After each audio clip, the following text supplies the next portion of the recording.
Yo, what up? This is Mr. Clark, your seasoned entrepreneur. And I'm talking to anybody that needs this. Right now, I'm doing a 30-day challenge. That's right. So let's start. My people, stop acting broke. And what I mean by acting broke, I mean by going out buying things, giving the illusion that you have something or that you're somebody that you're not. Because financially, it's going to hurt you and continue to destroy your home.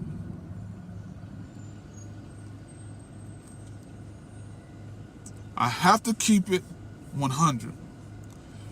Going out, purchasing things that you can't afford will only hurt you. And until you understand financially that you can't afford it, you're going to keep making those same mistakes. So, this is why I'm preaching on understanding your expenses and your income. To give you another example, if you're making $40,000 a year, do not go out and finance a car for $40,000.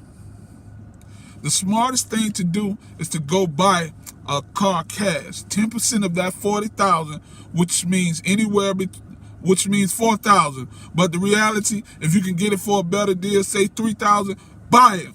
Because guess what? You and the person in that $100,000 car can still get to the same places. But only they spent $100,000 and you spent $4,000.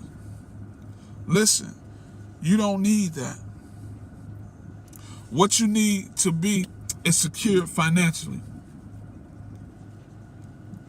Excuse me. You need to be secure financially. Another thing, do not send your kids away to a whole nother college town where you have to pay all their bills there and home and you're struggling to do it.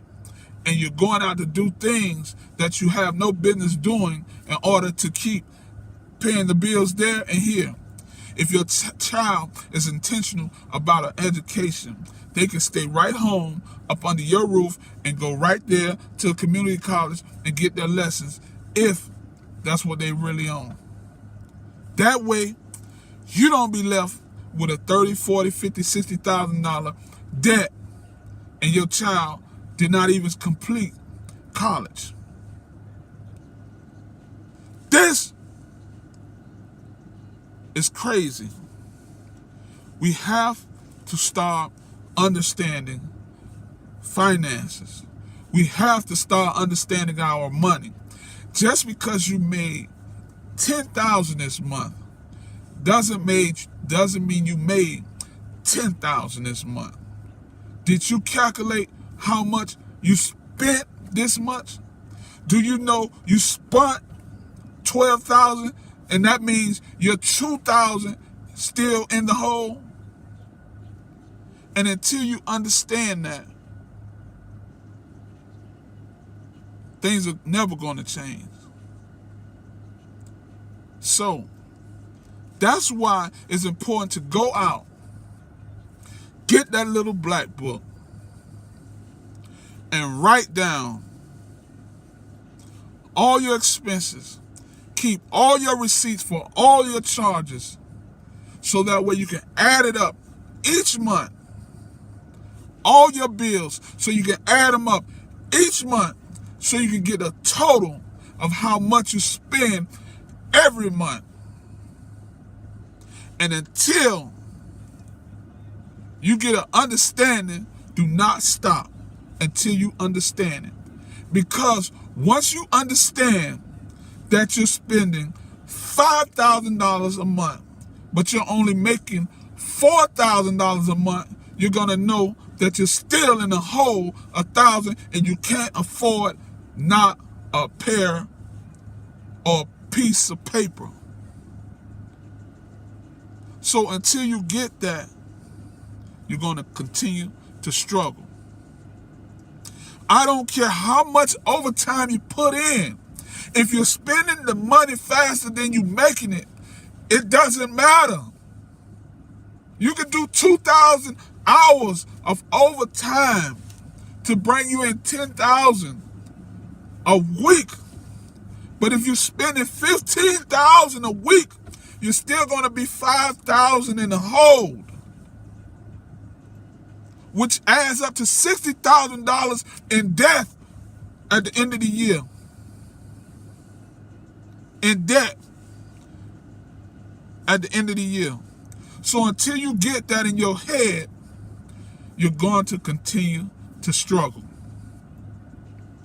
You have to start now and enforce understanding what's being spent and what's being made within your household. That's right. Learn that it's very important to track it. The best way to track it is using either your bank or prepaid card or a credit card to track spending. Meaning, what I mean by track your spending, meaning use your card every time you make a purchase. So whenever money comes in, it needs to go directly to your account. So if you're working on a job, your money they need to direct deposit your money into your account. So that means it doesn't touch your hand. So that means every dime after taxes that belongs to you is in your account. Now, when you use that card to make purchases, you can go into your account, your bank account, every day or every week to track what you spent. So that way you can have a clear understanding of how much money you put out that week. This is what's going to change your household. This is what's going to change your lifestyle. This is how you can get to buying the things instead of giving illusions that you want. You have to understand your expenses. You have to understand your income. The only way to understand it is watch it. I'm going to keep preaching. I'm going to bang it in your brains until you get it. Because as a people, as a community, as family, as friends, we hate on each other because we do not understand that. Some people have things because they are doing the right things, but they're working the same job. But they're checking their expenses. They're checking their income. They're not living above their money, above their means. They living right. Stop blowing the money fast as you get it. Again, we are not poor. We are broken mentally. Start writing your expenses down. Start writing your income down. This is why you take the extra money and make investments to grow extra money, so you can have more income than your expenses. And just because you start bringing in more money, that don't mean start living bigger. Stay in a situation, budget that money, start living how you really want to live because you understand your finances. And this is a part of a life-changing situation. So yeah, go follow your numbers. Follow your expenses. Follow your income. Change your lives. Leave a legacy. This is Mr. Clark, and like I always say, I'm going to keep it short, simple, and straight to the point. Peace.